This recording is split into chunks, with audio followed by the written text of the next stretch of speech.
Welcome everyone, it's time to get started. Thank you for joining today's Healthy Farms, Healthy Agriculture Community Conversation. Unlike more controlled webinars, this web meeting is designed to foster participation. I will help orient you to a number of features in the web meeting as we go along. For starters, please type in the chat box what state you work in most of the time and briefly, just briefly, what you do. Let's see what geographic representation we have on the meeting today. Last month, we connected with folks from 33 states.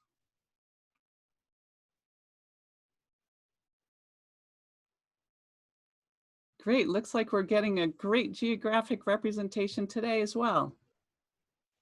I also want to introduce you to the polling feature of Zoom.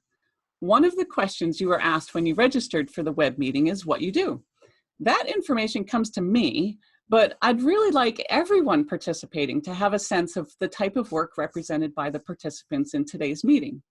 This poll asks you to select as many of the items as apply to your job responsibilities. All right, let's go ahead and close the poll and take a look at the responses. So what we have looks like about 50% regulatory, 50% extension, and some of those folks have other responsibilities as well. And this is pretty similar to what we had on our last meeting. So thanks everyone for being here. We can take down the poll now. I should probably tell you a little bit about myself to get started. I'm Dr. Julie Smith, and I serve as the project director of a large multidisciplinary project studying the human behavioral components of agricultural biosecurity. This project is now in its final year. The project team calls it the Animal Disease Biosecurity Coordinated Agricultural Project, or ADB CAP. If you want to know more about the overall project activities, please visit agbiosecurityproject.org. The link can be found in the chat box. This project has been funded by the USDA National Institute of Food and Agriculture, and for the last 5 years has supported a team of collaborators from across the United States. Team members have contributed their expertise in animal health and production, agricultural economics, game theory, risk communication, education, and communities of practice. What could be so complex as to need such a multidisciplinary approach? We are, specifically the way we humans make decisions. Together, the team has developed innovative ways to investigate and influence human decision-making in the context of taking action that contributes to the spread of pests and diseases, with the goal, of course, of slowing or stopping their spread. Certain elements of this work can also be applied to reducing the impact of COVID-19, and we're preparing some proposals in that direction. For the purpose of our current project, the overarching goal in the long term is to reduce the impact of new, emerging, or foreign animal diseases. Not a simple task. The bottom line is that we want to help you do as good a job as you possibly can to help others implement and comply with appropriate biosecurity practices to prevent the introduction and spread of agricultural pests and diseases. We're glad you've joined us today and are part of this biosecurity community. In the meeting description, we included a few questions for you to think about in advance of the meeting. One was, what do you hope to accomplish by joining the conversation? We've invited you to join the Healthy Farms, Healthy Agriculture, or HFHA, Community Conversations. These web meetings have been designed to facilitate sharing of information, stories, and encouragement among a select group of stakeholders. Those who talk up biosecurity to support agricultural health when interacting with farmers, ranchers, or smallholders with livestock or poultry. We want to build connections among those in this biosecurity community, provide access to expertise, and facilitate continuing the conversation in an online forum. I hope your expectations align with those objectives. And I just took a quick peek at a couple of your responses coming in the chat, and I think we'll be able to meet some of those. So while responses are coming in and you're looking at the range of responses, I'd like to share the plan for today's meeting. As I mentioned previously, the web meetings are being recorded so those unable to join during live sessions can view them later. During this session, we're going to take a quick tour of the new Healthy Farms, Healthy Agriculture website. After that, we're going to hear some stories from the front lines of livestock mortality composting training from Mark Hutchinson, followed by a few minutes for questions and answer. And finally, we'll visit the Biosecurity Community Forums and explore their potential. Moving on, right now I'd like to introduce you to Joanna Cummings. Joanna is a communications professional who works with me at the University of Vermont. She has done a fantastic job of designing and developing the all-new Healthy Farms, Healthy Agriculture website. Joanna is going to give us a quick overview of the site. Joanna, I turn it over to you. You can go ahead and unmute. Thanks for that reminder. Hi, everyone. Thank you for joining the meeting today. We're really excited about the possibilities of collaboration on agricultural biosecurity. What I'm introducing is a website that is one of the products of the ADB CAP project, and that is the Healthy Farms, Healthy Agriculture website. This is a biosecurity website. Right now it's focused on livestock. Down the road, we would also like to offer plant biosecurity as well. And we're looking for grant funding to help that along.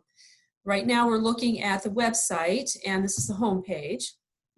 We built this site collecting authoritative information from universities, extension, commercial organizations from across the United States. So the website is appropriate for anyone who is an agricultural producer across the U.S. We're not trying to do this just as one region, the Northeast or Vermont or anything like that. This is general information that any producer could come to the site and find to be able to set up their own biosecurity protocols and hopefully build a biosecurity plan. We're looking at the site now, and if you look at the navigation links, we focused on 3 terms: prevent, detect, and respond. So when I hover over the navigation for the prevent section, there's a lot of information in there, of course, because what we're hoping is that agricultural producers will be able to do everything they can to prevent disease incursions in their production sites. For the detect section, we're looking at information that will help a producer be able to observe their animals on a regular basis, understand what they're looking for, any kind of different looking signs that they might see in their animals, what they should do if there is an issue, and to start to get familiar with what risk communication is, because depending on the size of a disease outbreak on their farm, they may have to talk to a lot of different people, including the media, about the situation. And then we have the response section. So this is basically talking about what would happen if there was an outbreak that they couldn't control, and there was a lot of animals that they had to euthanize, or how to manage the mortality, how to get rid of the disease issue, and then the recovery process. And within that recovery process is information for farmers, because it's a very stressful time, and how they can be able to manage that themselves.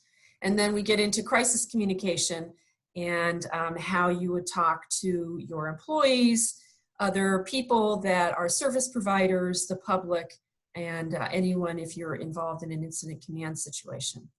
We also have, we don't do disease diagnostics or talk about diseases in depth on the site, but we do go into the major types of livestock and biosecurity specifics for them. We also have a training section, and we also have a blog that has a lot of really good articles on different types of scenarios in the biosecurity community.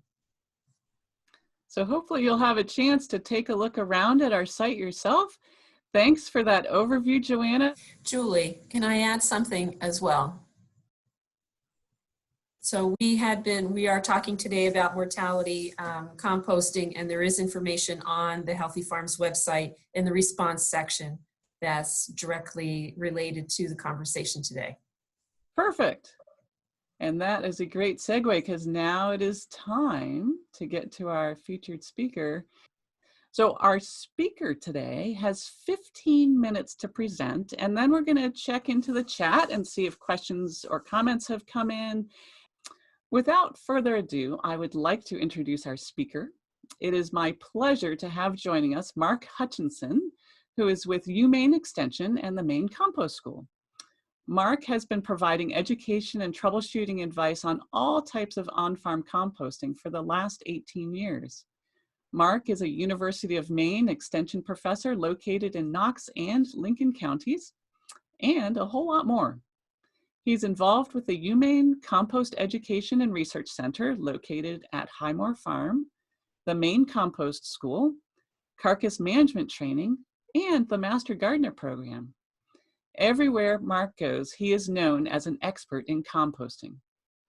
I've asked Mark to share some stories with us that help illustrate the biosecurity considerations involved in composting carcasses, particularly the differences when dealing with accidental or natural deaths versus those resulting from infectious disease or disease control efforts. Mark, thank you for being here on this Healthy Farms, Healthy Agriculture community conversation. It's my pleasure to be here. Thanks. To get started, Mark, would you tell us briefly about the Maine Compost School and how you got involved in composting livestock mortalities?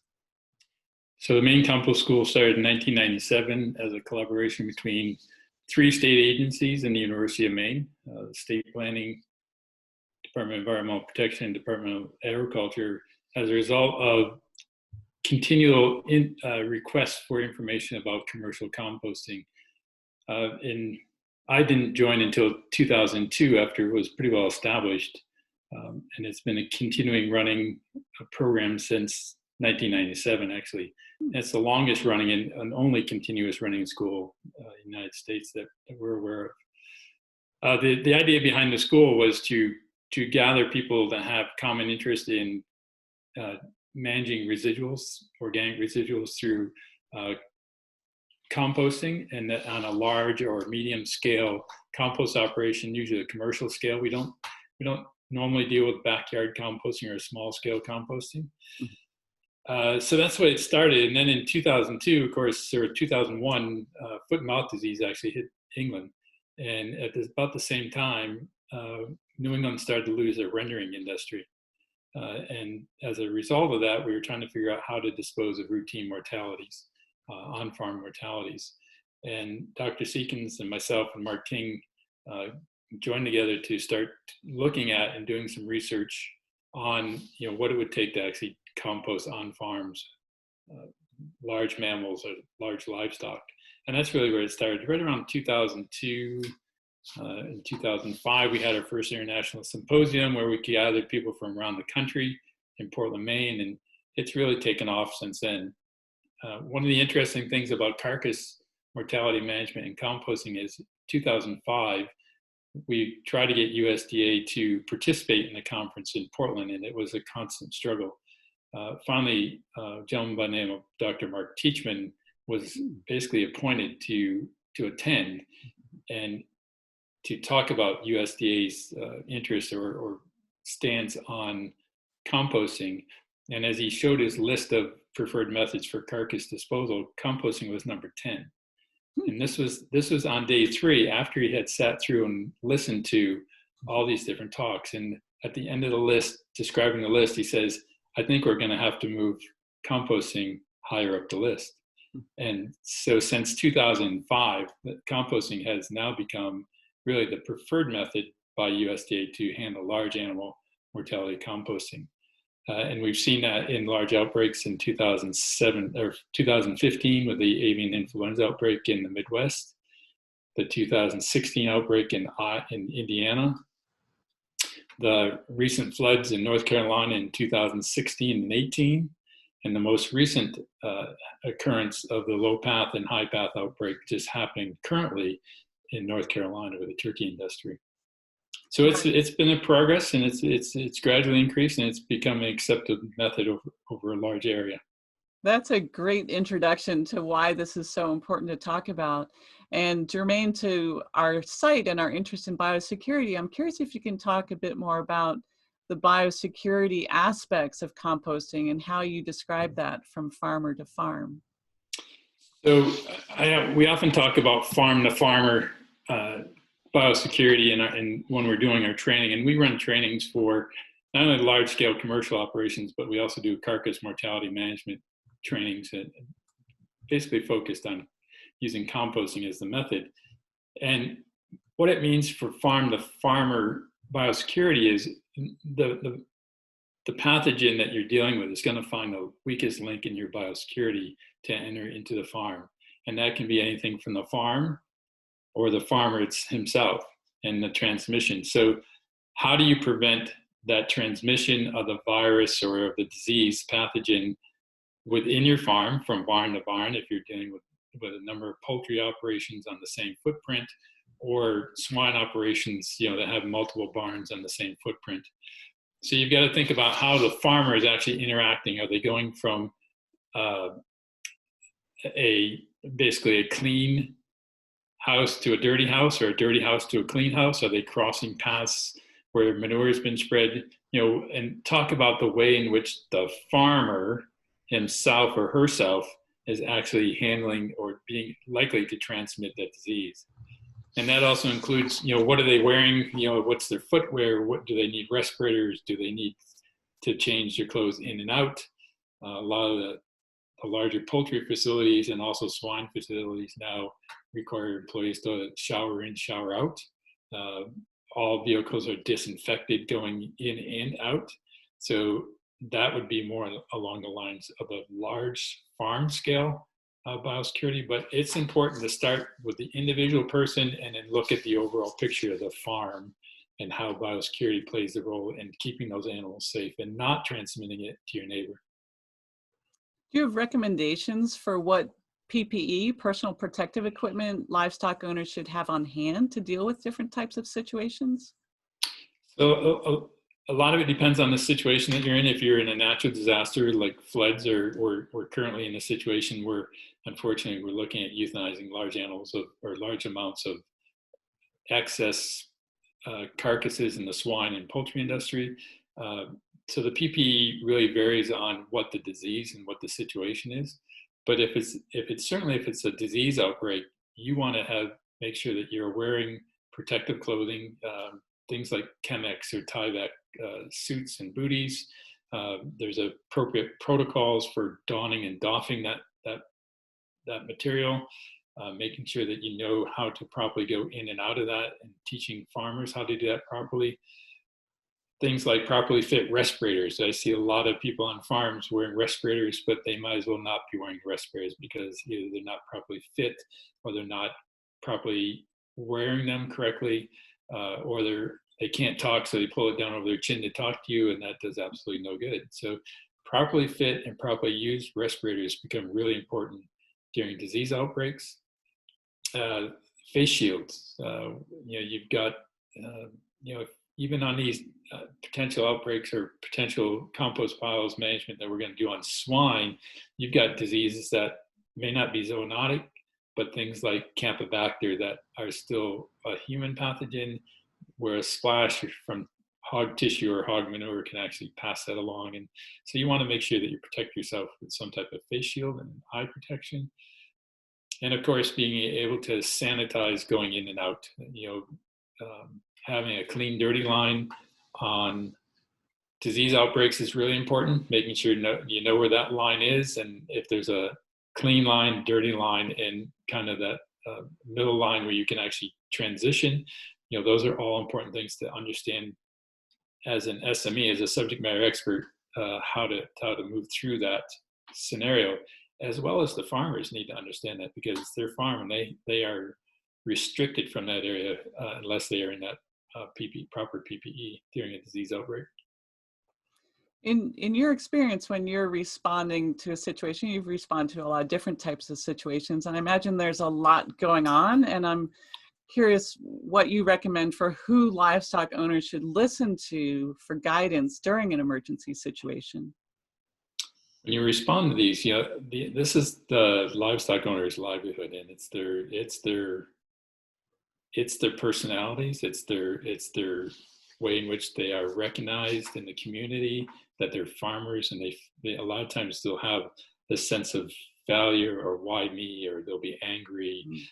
There's a lot of different things that happens with the actual livestock owner. So communicating with the livestock owner yourself as a subject matter expert coming on is really important to how you handle that.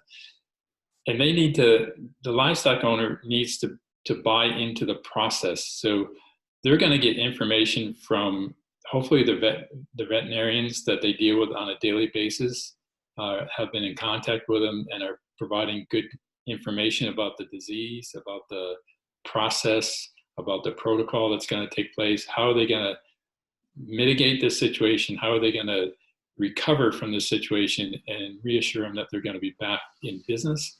So I think the local veterinarians really play a key role in this whole scenario, as well as extension. A lot of us are connected with our farmers and our local producers. You may not be a subject matter expert in disposal or decon or depopulation, but you certainly have a relationship with that grower and can actually, you almost act as a counselor at that point in time and direct them to where they can get good information. And that's really important for them, because it's a known phase. The other person that they're going to contact with or have a lot of communication with on a large scale outbreak is they're going to be assigned a farm kind of supervisor or mentor from USDA out of APHIS, and they're going to kind of be a farm manager, and they're going to oversee the whole process from depopulation right through to deconning. And that person will have some really key roles in communicating with the actual livestock producer. But it's a difficult thing. I mean, I've dealt with lots of different farmers and lots of different emotions, from people being right in my face, yelling and screaming at me, to people saying, I'm not going to the barn with you, you're on your own. There's just a whole range of emotions that they deal with as well. Thanks for sharing that, Mark. I'm sure that's one of the more intense parts of this kind of work that you do. Now, I know you have some current funding to conduct trainings, and maybe some of that's being interfered with a little bit with the COVID outbreak, but I just want you to talk briefly about the objectives of the trainings that you had planned. So the University of Maine received funding from the 2019 Farm Bill to conduct 3 regional trainings, and these on carcass mortality management, basically for African swine fever response. And at this point in time, we are planning trainings in the upper Midwest. It's going to be at Iowa State University, one of their extension stations. The other one is going to be in Oklahoma at Perkins Station, again, an extension research station, and then Tulare, California. The reason for these is that these are high density, high intensity livestock producing regions, and we're hoping to be able to draw a regional audience to this. And the audience that we're looking for, and the goal is to be able to train people from industry that can go back and work with their field staff and train their field staff, maybe not at the same depth that we're going to train them, but at least give them the background and knowledge to be able to construct windrows, to manage windrows, to troubleshoot windrows during a catastrophic event that may happen in their geographic region. And the second is, it is being funded by USDA. They want to develop a cadre of subject matter experts that they can deploy anywhere in the United States to assist growers, to assist growers and producers. So we currently have about 25 on the list right now that are eligible to be deployed. We have a whole list of people we call in training that have been through a training process. So they have to have field experience before they can actually go by themselves. So it's to build that list, and it's a 3-step process to get on that list. It's to take a program like the University of Maine's program. It's the only one that currently approved by USDA. You have to pass the exam, and then you have to have 2 weeks of some type of field training, either a disease outbreak, a natural disaster outbreak, or something along those lines, with an experienced SME to become a certified USDA SME to respond. Thanks, Mark. How can another group or jurisdiction schedule a training with you? How would they do that? Oh, I've got 5 this year. So probably a good example is North Carolina State Department of Agriculture also applied for the Farm Bill funding, and they requested that in that request was to have this program. So we work collaboratively to put to get the funding and work with them to actually put the program on. But they can reach out to me personally, and I'm kind of the gateway to the putting the programs on at this point in time with my colleagues. The cost is not inexpensive. It's depends on where you are in the country and the scope of the program that you want. It's somewhere between $25,000 and $85,000 for a 3 to 4 day training. It's very much hands-on. It's very much experiential type learning, and that's why the expense goes up, because you're buying a lot of supplies, you're bringing equipment, and so on. But the best way is to work through myself, and they can contact me by email, or and we can talk about what the opportunities might be for trainings in their regions. Mark, I'm taking a peek now at the questions and comments that have come in the chat, and I want to send one in your direction. And the question's from Susan Kerr.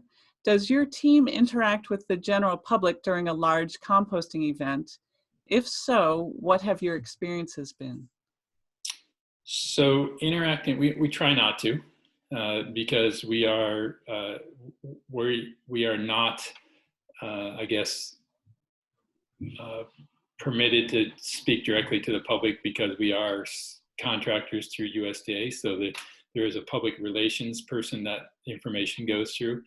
But that said, people are going to come up to you at the restaurant or the diner and know that you're out there and start chatting with you. And I think you have to be very careful about what you say. You don't release names, you don't release numbers, you don't talk about specific farms. You can speak about generally what you do, but I try, and I think most of our SMEs try very hard to kind of stay out of the public view during that. And that said, we have some national organizations that that may be present that are not happy with the way the process is going, either euthanasian or the composting process. And I've always tried to deflect those to the USDA or the state contact for public relations.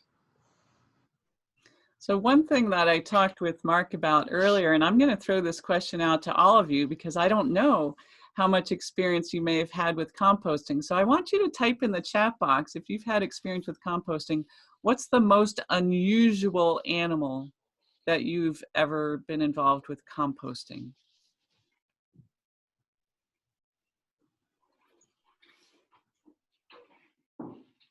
Mark, do you want to share the range of species that you have successfully composted? Well, sure. Everything from whales, dolphins, seals to skunks, porcupines, llamas, pigs, turkeys, chickens, goats, cows, horses. I'm waiting to do something for a zoo, like a giraffe or an elephant, which would be interesting. But we've done several whales here in Maine, so it's an interesting. But I guess the bottom line is that it doesn't matter the species; the process is pretty much the same. And size, if they're too large, you just do some particle reduction, and it works. All right, so Betsy Green wants to know, do you worry about the whales exploding? We have this concern about cattle, big ruminants exploding. What about the whales? So most of the time when we're doing whales, they're actually we do particle reduction, so we're going to cut those into, we're going to eviscerate them basically, or but the two that we've done have already been eviscerated coming out of the ocean. So, which means, they're basically deflated at this time, and we're just dealing with a lot of the soft tissue and the bones. But no, they're not whole carcasses at that point in time, so it's not an issue. And you've heard exploding carcasses, and I've done this for 20 years and haven't had a carcass explode on me yet. So, and we don't always puncture the rumen, or we don't always puncture the abdomen of the species. So it would be a rare circumstance, I think.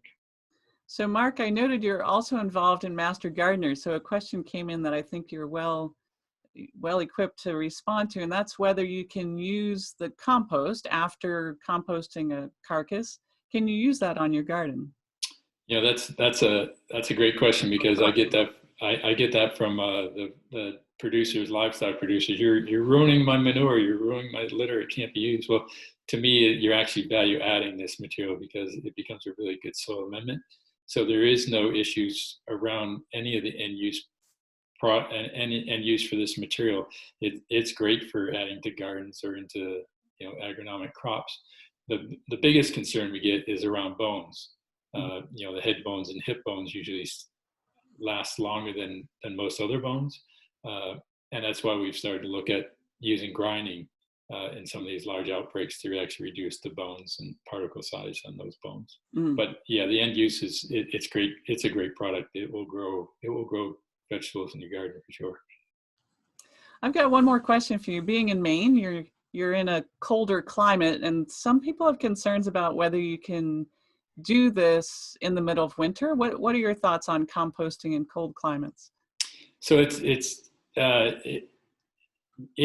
definitely possible. It's a little bit more of a challenge to get started and setting the piles, and that's really where you need to understand things like moisture content and energy of feedstocks that you're using. So in the wintertime, we try to reduce the amount of moisture, just give it enough to start heating and start to self-heat, because if you have material that's too wet and it gets really cold, of course, it's going to freeze or freeze quicker. So, and it takes longer to heat water than it does air. So if you have a little bit drier material, piles will actually start faster and compost faster. And once they start, they're going to take right off. And the other thing we talk about in cold weather composting is using feedstocks that have a little bit of energy in them.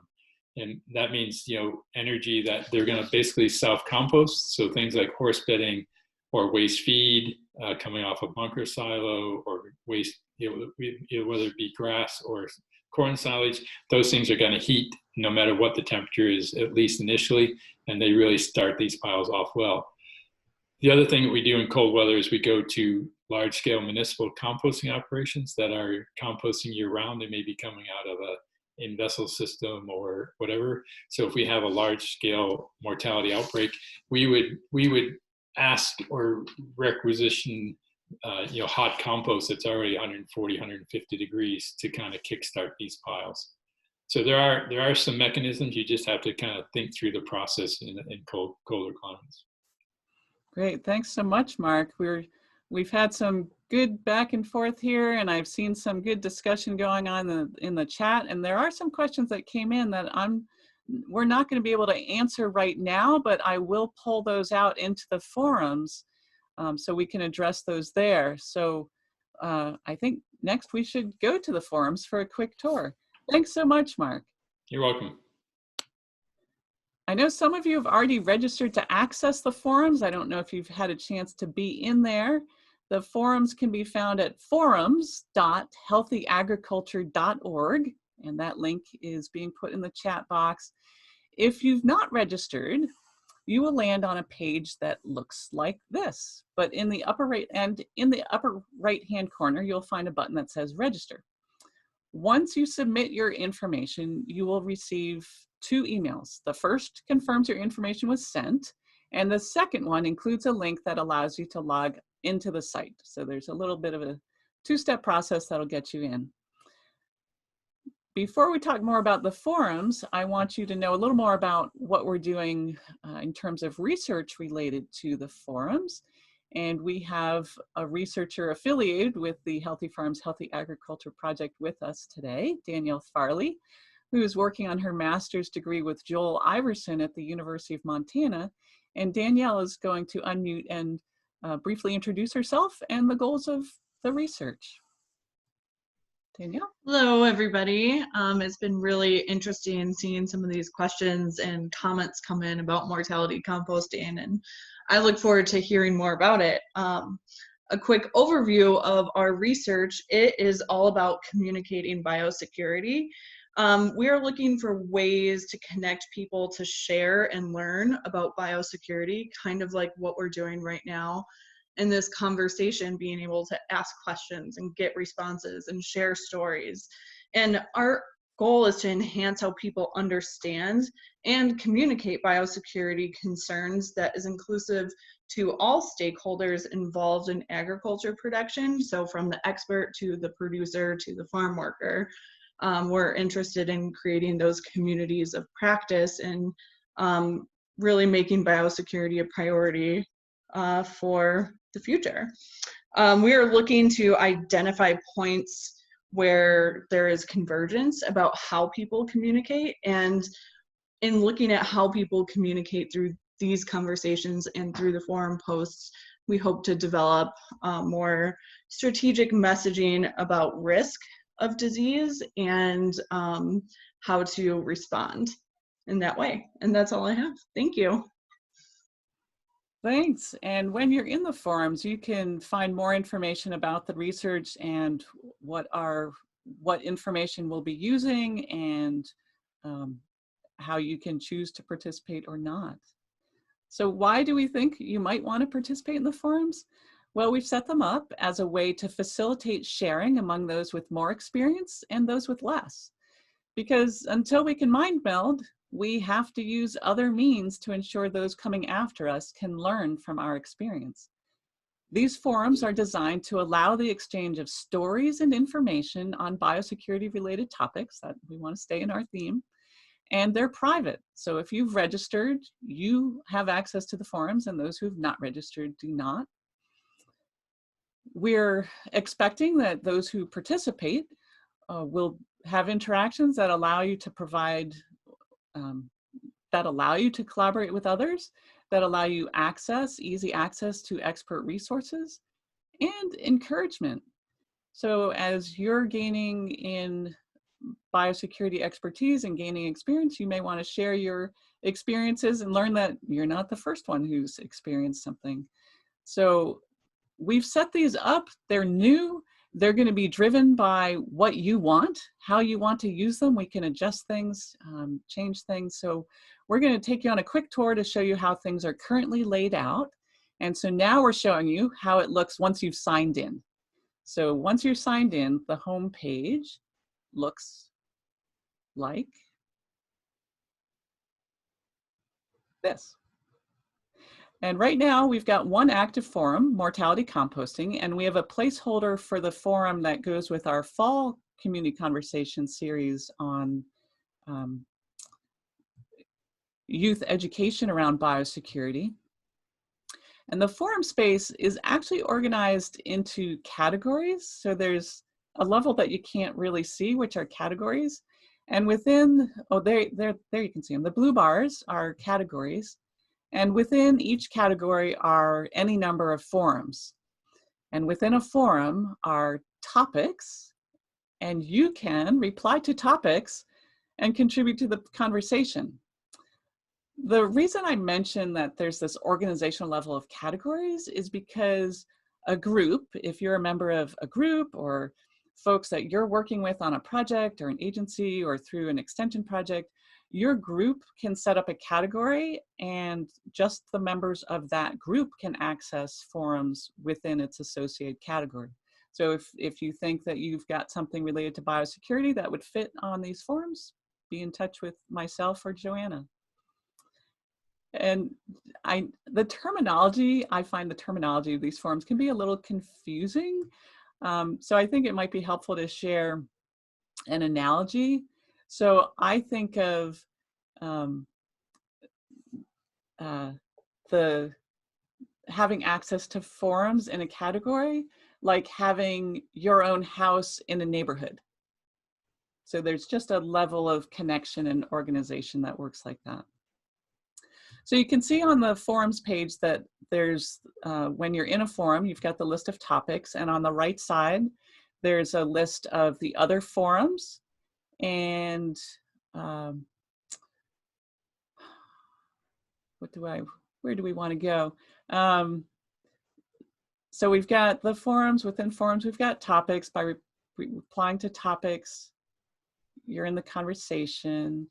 Oh yeah, over on the right side. So you've got the forums list, and above that there's a search bar. So you can search by keywords and see what other things have come in on a topic of interest to you. And you see a few avatars. So once you've registered, you'll have an avatar and you can change things related to your profile. We're not going to show you how to do that here. But there's a lot of things that you can do. You can click around, see how things work, visit the member guide on how to use the forums to find out more, and then jump in. Don't feel like you can make a mistake. If you're not happy with something that you've posted, you can either remove it or you can ask one of the forum masters, myself or Joanna, to go in and make things right for you.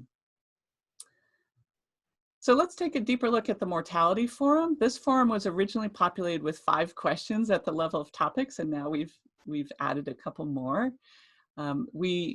Because we envision the forums as a place to share experiences and encouragement, we've tailored our initial questions that way to help generate information that's related to sharing experience and sharing stories about what's worked for you, what hasn't worked, what have you learned that would be helpful to share with someone else.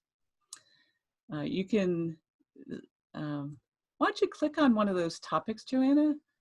And so we set one up after our last community conversation, and we pulled in some questions from the chat and we've responded to them there. And so you'll see that the topics that we pulled in, we actually pulled in questions from the chat as topics, or as replies, I'm sorry, as replies. And those have green bars, and then replies to those have blue bars. So that just helps you track where you are in the conversation. To respond, there's a little reply link up in the top right of each post, and that's the one that you're going to respond to. Is the one right below that is the one where your reply is going to be attached to. We plan to move questions and comments from today's conversation into a forum, so you'll be able to follow up, see the follow-up on some of those questions and comments there. And the most recent topics will always be listed over on the right-hand sidebar. I don't need to talk more about the forums. I'm just going to see if you have any questions. Do you have any questions about the purpose or functions of the forums that would be helpful for you to see today? Go ahead and type those questions in the chat box, or type hand if you'd like to be called on. We're really excited to be offering this feature connected with our Healthy Farms website, and we look forward to seeing you add to the conversations in these existing forums and start new ones as we go forward. So to make this successful, we're going to have to find some folks willing to share their experience with others so that those folks that want to learn more can get that assistance.